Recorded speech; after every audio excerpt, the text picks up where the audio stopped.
Hello, I'm Noelle Lim on ASEAN Speaks by Maybank Investment Banking Group. In the latest news, Ukraine and Russia are expected to hold a fresh round of talks today. The number of refugees fleeing Ukraine is already closing to 2.7 million, according to an estimate by the United Nations. Meanwhile, in Malaysia, Barisan Nasional won two-third majority of state assembly seats in Johor. The coalition's string of wins may prompt the Prime Minister to call for an early general elections before mid-2023. Suhaimi Ilias, our Group Chief Economist, discusses with analysts on today's weekly briefing. Good morning, everyone. It's Monday, 14th March. Let's start off with a roundup of last week and what's in store for this week. As for last week, stock market went through a volatile session. Major markets like US, Japan, and China ended lower, although European market bucked the trend. Meanwhile, yields across US Treasury curve went up last week. Two-year yield rose more than 20 bips and touched 1.76%, the highest since September 2019, while 10-year US Treasury yield increased by around 26 basis points to touch 2%. The market moved were driven mainly by developments on Russia-Ukraine conflict, movements in crude oil, and inflation news. On Russia-Ukraine situation, we are in a state of tit-for-tat sanctions. US last week announced ban on Russia's crude imports. UK will stop importing Russian oil and gas by end of this year. EU unveiled a plan to cut Russian gas imports by 2/3 within a year as Germany rejected complete blockade.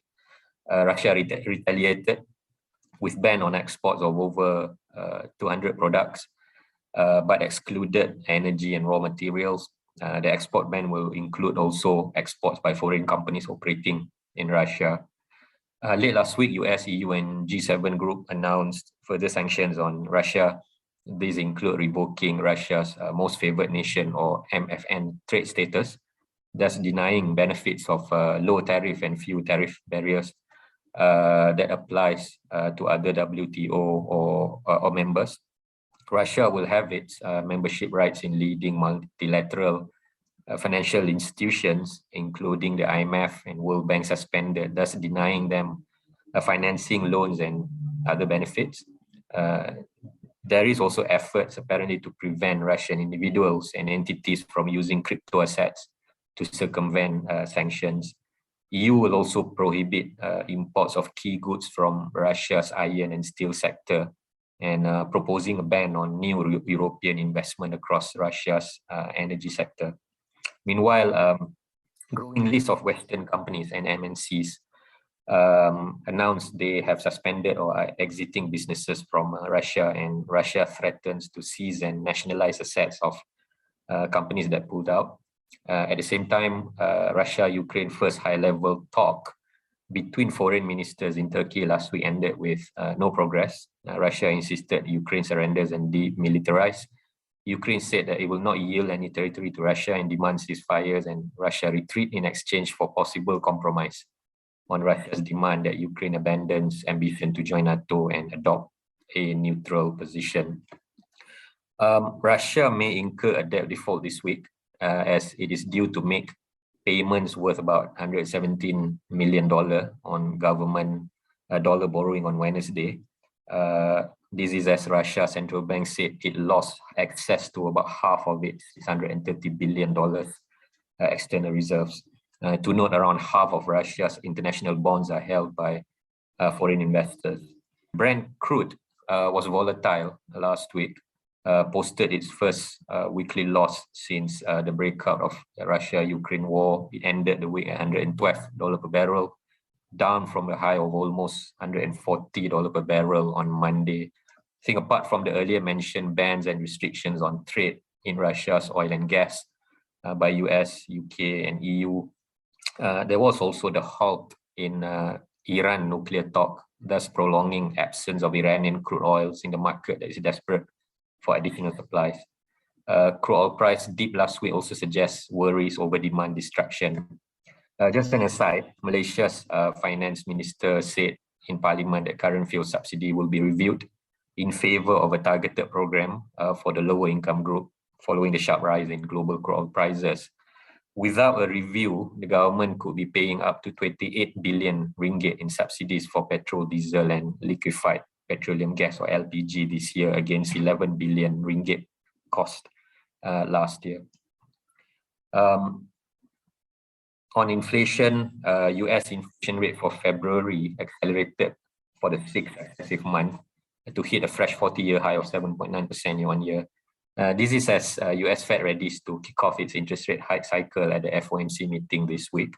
Meanwhile, European Central Bank signaled faster unwinding of its bond buying program to end third quarter this year against the earlier expectation of end 2022. While on the timing of the start of ECB's interest rate hikes, the central bank said it will be data dependent, where move could happen a week or several months after the central bank ends its bond purchases. To note, ECB revised downwards Eurozone GDP growth forecast for this year to 3.7% from 4.2%, and raised inflation forecast to 5.1% from 3.2%. In contrast, Bank of Japan said it is inappropriate to tighten monetary policy or withdraw stimulus, signaling the Japanese central bank is staying on its dovish course. In China, at the end of a week-long annual gathering of the National People's Congress, the Communist Party-controlled parliament, Beijing set a GDP growth target for this year of about 5.5%, which is seen as an ambitious goal, thus raising expectation of Beijing will step up on stimulus. For this week, aside from US FOMC meeting on 15-16 March, other key events include Bank of England and Bank Indonesia's policy meeting, as well as Eurozone February CPI number on Thursday, 17 March. Today, we have Bin and Andy to talk about economic and FX market impact of the Russia-Ukraine conflict, followed by Jin and Anand on Malaysia equities. Desmond will touch on Malaysia banking sectors, Ting on Plantation, Samuel on the Malaysia aviation, and we have Yuwanee to brief us on Thai tourism. Let's start with Bin. Bin, on Russia-Ukraine war, I mean, aside from the commodity supply and price effects and the associated inflation risk, what are the main impact channel to ASEAN, and which ASEAN economies would you rate or rank as most and least vulnerable? Hey, hi, good morning, Suhaimi.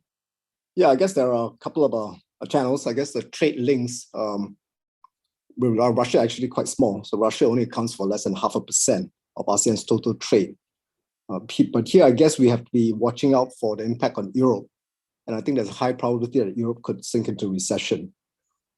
Exports to Europe is much larger, roughly about 9% of ASEAN exports, especially high for Vietnam and the Philippines, about 11%. And a recession in Europe will have far larger knock-on effects on ASEAN's exports, FDI, tourism, and growth. On trade, I think also we have to watch out for the impact of the supply disruptions, because we were already suffering from component shortages. So stuff for like chips for cars would make things even worse for Thailand car exports, for example. There's also the impact of the US tax sanctions. So semiconductor exports, which are exported from MNCs from Singapore and Malaysia, will be affected. Navigation equipment from Singapore. Thailand also imports some Russian planes, helicopters. I think all that will be affected as well. On the tourism side, Russia is actually pretty important source of visitor arrivals in Thailand. It accounts, ironically, for the largest share of arrivals since the launch of the Test and Go scheme on 1st Feb. Overall, pre-pandemic, Russian tourists are big spenders. They're actually the third largest share, roughly 5.4% after China, which of course are not coming back, and Malaysia. And I think the only anecdotal stories that Russian visitors are cancelling trips due to the plunging ruble, flight cancellations, money transfer difficulties. So there's quite a few, I get in the thousands actually, that's stuck in Phuket, for example. But bear in mind that there will be a larger fallout for overall tourism because Russian airspace is actually essentially banned or flights are going to be avoided, which will reduce visitors from Europe as well. And I think worsen the supply chains. And Europeans are pretty large share of visitors. For example, Thailand 17%, Indonesia 13%, Singapore 11%. On the investment side, actually the links are actually quite small between ASEAN and Russia. There are a number of examples that have been cited. Russia's top oil and gas companies have signed a couple of deals with Petro Vietnam, For example, Petro-Vietnam came out last week to say that some of the oil and gas equipment relies on Russia, and all this will basically hurt their production from here on. Pertamina and Rosneft have some deals as well to develop some oil refineries in East Java. They'll be impacted. Some Singapore listed companies like Olam and Wilmar say they have a small presence in Russia, as well as CP Food in Thailand. Some hit to sovereign wealth funds, largely GIC and Temasek, but pretty small, 200 million for GIC exposure to Russia, Temasek 300 million. Changi airports have a couple of deals managing airports, including Vladivostok International Airports and 2 or 3 smaller airports in Russia as well. But I think here again, the worry is not so much about Russia, it's about Europe, because if there is a deeper Europe slowdown, it accounts for quite a bit of FDI into ASEAN, about 11%. And that will have a bigger impact. So overall, on the commodity prices, very uneven impact on that side, because overall, for most of ASEAN, they're not all importers. But Malaysia, oil, gas, palm oil. For Niger, another exporter in coal, gas, palm oil, nickel, they should be beneficiaries. You asked about the rankings in terms of our preferences. I guess summing it all up, I see on the macro side, Thailand as being the most vulnerable, followed by actually Vietnam, which has, know that is a net energy importer. It's also a big manufacturing hub. And bear in mind that, it's a hub for a lot of US allies as well, Japan, Korea. I think some of those could be impacted as well. And of course, a lot of component shortages. So Thailand, Vietnam, I think Singapore will be next vulnerable. Philippines are put fourth. Peso may be affected. It is a big oil importer. It is going to a current account deficit, but it is largely still a services economy. Trade is a small proportion. And then I guess Indo next, and Malaysia is a big beneficiary from being a big net energy exporter. And the complication will come from all the sanctions. It keeps changing, but all the vital tech export restrictions, the SWIFT bank or Russian banks, the freeze on assets and transactions over the weekend, the announcement of the MFN, status being revoked, and all the travel bans on all the Western airspace and seaports. I think we also have to watch out for China's position in all this. I think there's a FT articles asking basically China to help, Russia asking China to help in terms of military equipment. And I'm not sure whether China wants to be drawn into this. Oh, just a reminder today that we will have a Zoom call on war and sanctions at 3 p.m. for those who are interested in more details. Thanks. Andy, I think with this Russia-Ukraine war, triggering volatility and contagion across asset classes, and with all these commodity supply and price shocks, as well as global stagflation risk, what are the key FX market implications? Number one, and number two, what are the things to watch in the FX space in the weeks ahead? Thanks, Suhaimi. Morning.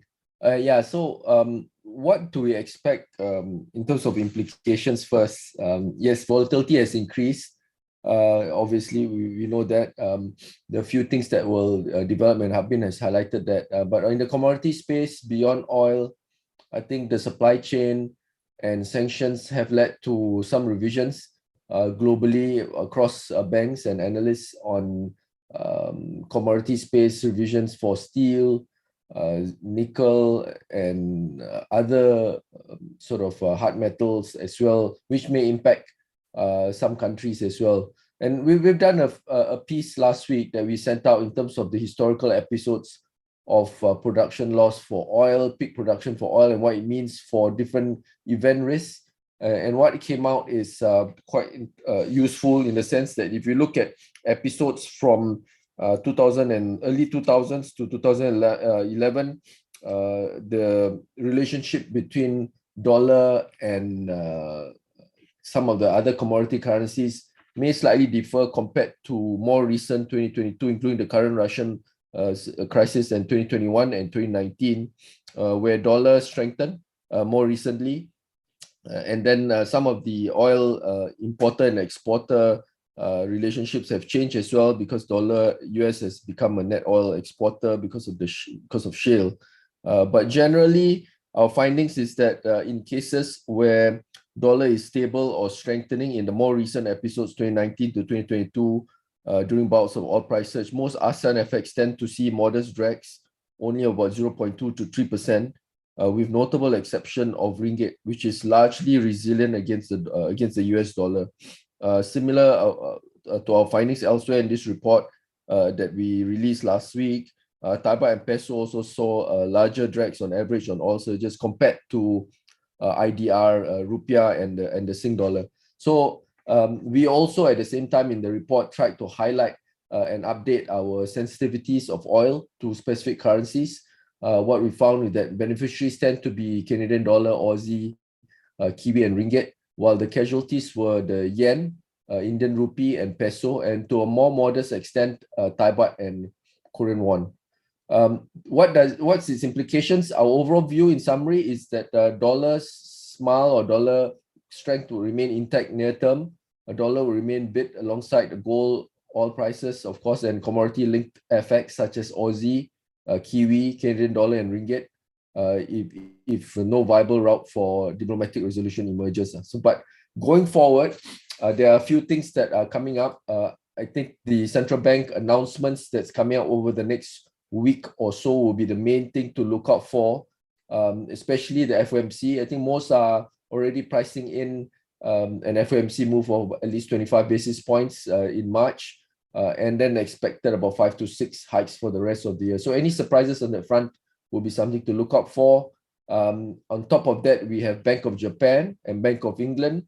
Bank of England, we're expecting 25 basis points hike in the upcoming FOMC this coming week, followed by Bank of Japan. And then we have in ASEAN, we have Bank Indonesia. Bank Indonesia is, I think, we're calling for expected delivery of about 75 basis points hike this year. So we're expecting policy rate to be at 4.25 by end of this year. So the first rate hike could be in second quarter for the Fed, as I mentioned earlier. So look out for those. And then from Taiwan, we have the central bank announcements as well. So I think this week will be central bank announcements. We have commodity prices you want to look out for. And like what Harbin said, we're looking out for Eurozone developments in terms of growth, in terms of risk sentiment may affect currencies going forward. But in the meantime, like I mentioned, dollar will continue to be stronger. So in terms of this environment, commodity-linked and late reopening currencies like ringgit, Sing dollar, and Thai baht roughly should outperform the more equity-centric North Asian currencies like Taiwan dollar and Korean won in the near term, we think over the next few weeks. And in ASEAN, IDR could outperform given Indonesia's net commodity export sort of situation together with the ringgit, and to some extent Sing dollar going ahead of the April MAS policy announcement as well. Suhaimi, thanks. Yeah, thanks, Andy. Let's move to Malaysian equity. Maybe we begin with Han Chin first because we have Anand also. Han Chin, Malaysia's market displayed resilience and outperformed relative to ASEAN markets so far this year. A couple of questions for you. Number one, what explains this resilience? Is it because Malaysia is simply and historically a defensive market, given the economic structure, i.e. being a net commodity exporter, or are there new dynamics at play now? And my second question is, what's your advice to equity investors in terms of portfolio construct to navigate these current conditions dominated by geopolitics, domestic politics, inflation, and central bank interest rate hikes? Morning, Suhaimi. Thanks. Yeah, Malaysia has started quite well this year. As you said, Malaysia's old economy index composition, where 60% of weighting are in financials, materials, energy, and plantation stocks. These sectors have basically benefit from outperformance, and due to rising interest rates, rising commodity prices due to inflation concerns.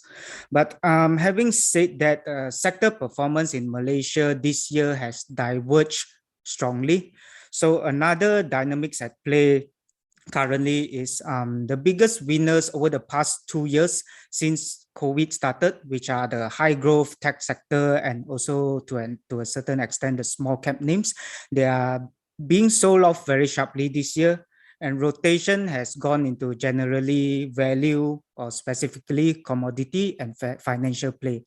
And since these high growth tech names, they are mainly concentrated in the small to mid cap space, we do not see their poor performance being reflected in the Malaysia Standard Benchmark Index, because the Malaysia Standard Benchmark Index is basically a large cap focus index.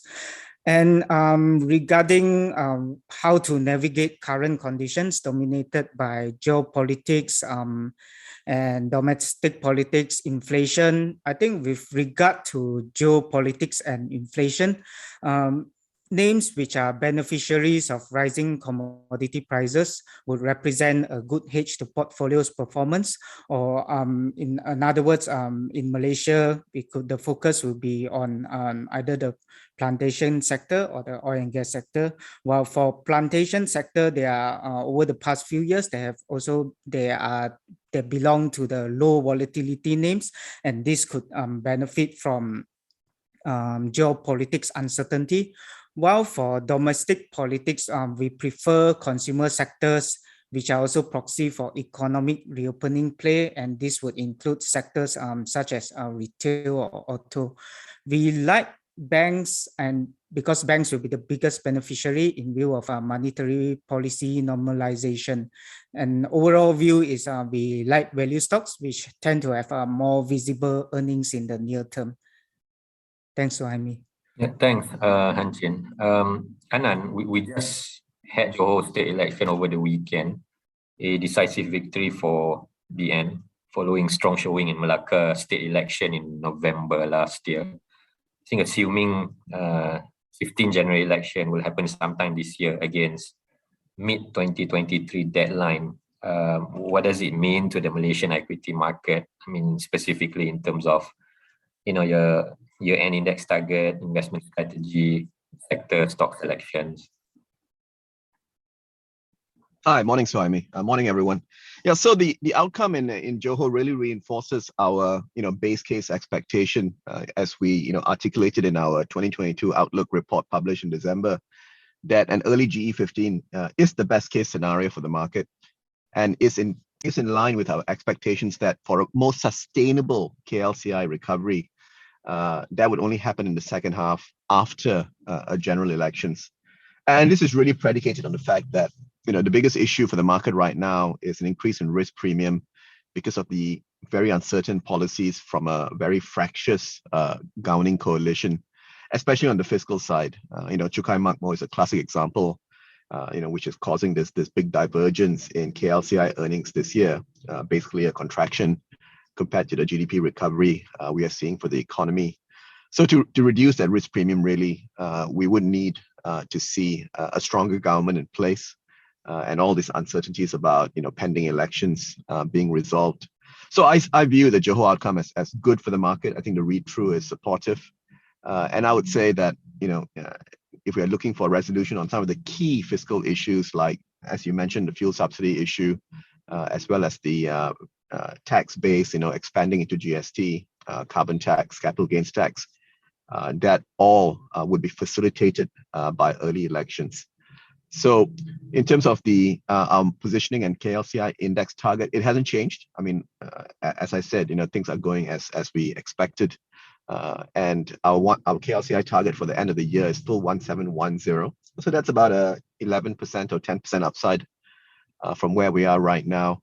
And in terms of the positioning, I really echo what Han Chin said. We are looking at financials and commodities, of course, but I would also pay attention to the tech sector, which has seen a sharp sell-off. Some very good values in there right now, and some of the stocks I mentioned in my report, Inari, Vitrox, Frontcan, Great Tech, definitely worth looking at accumulating at lower levels. Let's move on to Malaysian banks. Desmond, with the just ended for Q 2021 results, can you give us a quick run through of 2021 performance and what's the prospect for the next couple of years? Yeah, morning, Suhaimi. So you're right. 2021 was a decent year for the banks in terms of earnings, despite the many pressures they had to face. Aside from the lockdowns, there was the introduction of the second blanket loan moratorium and the URS program itself.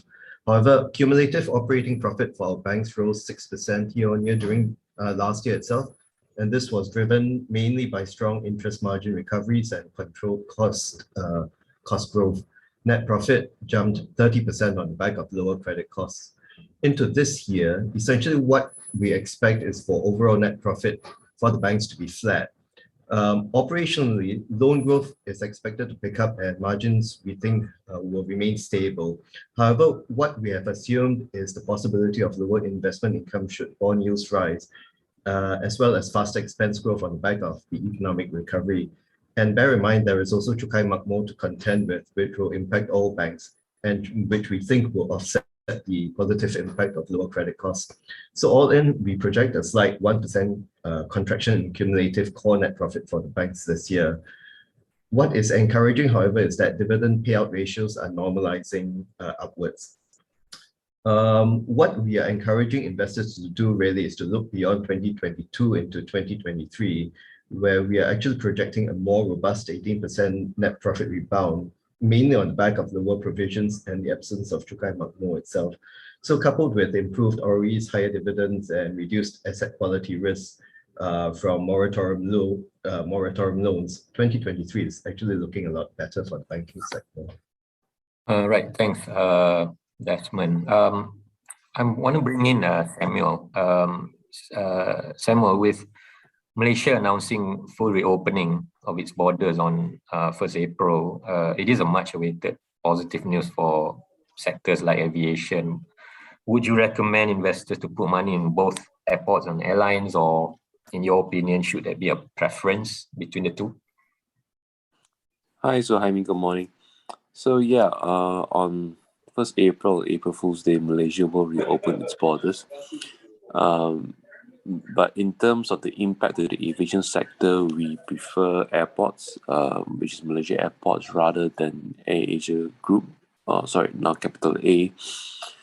Now, the reason for this is quite simple, actually. It's basically due to Malaysia Airports' operating agreement with the government of Malaysia. Now, when Malaysia first opened interstate borders back in October of last year, the impact to Malaysia Airports was not very great. And the reason for this was because the domestic passenger service charges was very low at about 9 ringgit to 11 ringgit. Now, the current news about Malaysia opening up the borders on 1st April is very significant. Now, this is because for the international passenger service charges, or the PSCs, they are 5 to 7 times that of the domestic one, and the international passengers can also buy duty-free items. So given how high yielding international passengers are, they will be very instrumental in returning MAHB to profitability.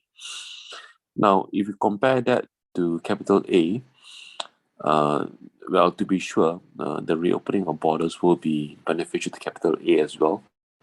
But the key driver here is basically fares per stage length, or basically fare per kilometer.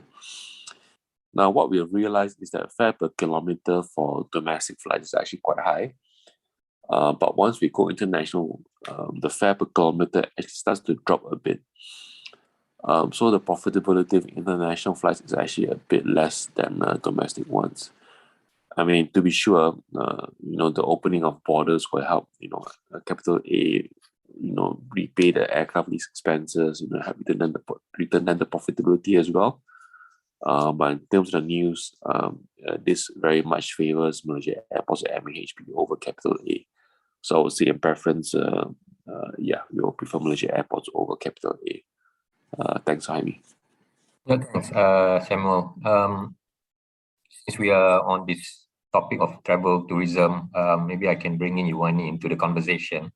Yuwanee, you upgraded Thai tourism sector call to neutral on signs of profit recovery of the companies under your coverage. And your report actually showed expect steady recovery in air passenger traffic and international tourist arrivals in the next 2-3 years. What's holding you from going positive, and what will prompt you to turn from a rather cautiously optimistic view to sort of more bullish stance on Thai tourism sector?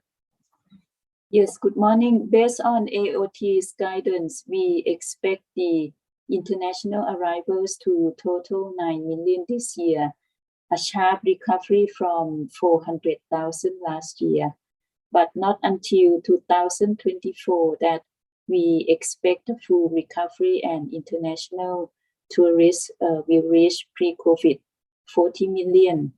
However, we are still neutral and not yet positive due to the risk from the Ukraine conflict, which could hurt global tourism, and also rising food raw material costs, which could impact restaurant sales and affect Mint and Centel in particular. If these two risks are removed, I think we can turn positive on the sector. Thanks, Yuwanee. We'll bring in Ting. Ting, a lot is happening on CPO space. You got impact on vegetable oil markets due to war. Indonesia imposes further CPO export curbs. Things look favorable for CPO price and stocks in the plantation sector. So what prompted you to downgrade the sector call to neutral from positive? Hi, Suhaimi. So CPO price, as we all know, has been on the uptrend for nearly 2 years now since the start of the pandemic. In recent 3 months, the uptrend in CPO price accelerated due to a confluence of factors that form what the market termed as the perfect storm. Now, the near-month CPO price was lifted to a record high of 8,163 ringgit per tonne on the 1st of March. And these factors included tight CPO supply as output fell short of market expectation in fourth quarter of last year, and industry is now in seasonally low crop season. Secondly, the South American crop prospects worsened quickly due to La Nina development in the last 3 months. Thirdly, crude oil prices continue to rise and spike above $110 per barrel due to geopolitical tensions. Fourthly, there was disruption in terms of sunflower oil exports from the Black Sea region due to the Russia-Ukraine war. And last but not least, the Indonesia sudden restriction of the palm oil export from 27 January, as exporters need to show proof that they allocated 20% and now, as you mentioned, 30% of the export volumes to meet domestic market obligation before being granted a corresponding export permit. Now, we believe most of these factors that I mentioned earlier will soon pass. The current La Nina is forecasted to end over the next 3 months. And the world has suffered through 2 consecutive years of La Nina, which impacted all seed prospects that led to tightening supplies. And La Nina has brought ample rainfall to Malaysia and Indonesia the past year. These provided conducive environment for palm oil crop recovery in 2022. Still, sufficient fertilizer will need to be applied in the first half of this year to support optimal output recovery in second half. In terms of cropping pattern, we believe palm oil output is poised to pick up seasonally from second quarter, and then it will hit a peak in the second half of this year. As for Indonesia's export curbs, we believe it will ease post-Lebaran or even earlier, as long as the government is satisfied there is sufficient domestic cooking oil. The only factor which we remain concerned is the Russia-Ukraine war. A quick end to the conflict will bring down prices of palm oil and other commodities swiftly. However, a protracted Russia-Ukraine war right through the Ukraine spring planting season may just keep CPO prices lofty for a bit longer. Else, we believe CPO price will likely to have peaked in first quarter of this year in anticipation of palm oil supply recovery and Indonesia gradually lifting export curbs.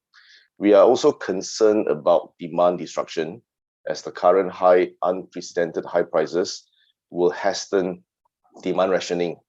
Now, stock prices of most plantation stocks have outperformed of late and now trade near or above our target prices. Easy money has been made. Hence, we downgraded the sector to neutral and advocate that investors take some profit.